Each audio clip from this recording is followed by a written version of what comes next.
violated rationality as a cause of war. The key concept connecting neoclassical economic theory and game theory is rationality. Each subject seeks to maximize his own benefit. After all, politicians also play peaceful and not very games with their countries. Rationality in them can be considered such actions of the rulers of countries that maximize the benefit of their peoples. Therefore, Putin is absolutely rational. He believed that war was inevitable and started the game first. But there is a strategic error in his calculations. In obedience to game theory, he counted on the rationality of the other players.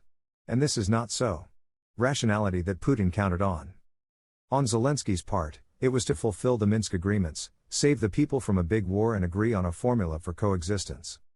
On the part of the EU, to reduce support for Ukraine, to agree on common and indivisible security on the continent, to choose resources between the war in Ukraine and cheap energy resources that feed the EU economy.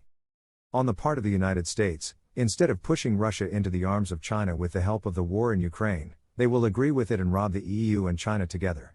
But all three players have chosen irrational decisions that are contrary to the interests of their peoples. And it doesn't matter at all why Zelensky made such a choice, because of the Napoleon complex or the complete subjugation of the United States. The main thing is that he broke Putin's rational game. Therefore, this war is so strange in its course. Some players again and again make moves that worsen the position of their countries.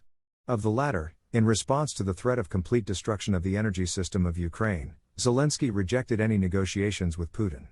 Putin again waited for a rational move, a peace treaty on the existing frontiers.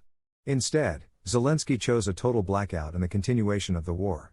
Therefore, analysts cannot understand the logic of the made and future moves. The current state simply shouldn't have happened. It is the result of irrationality.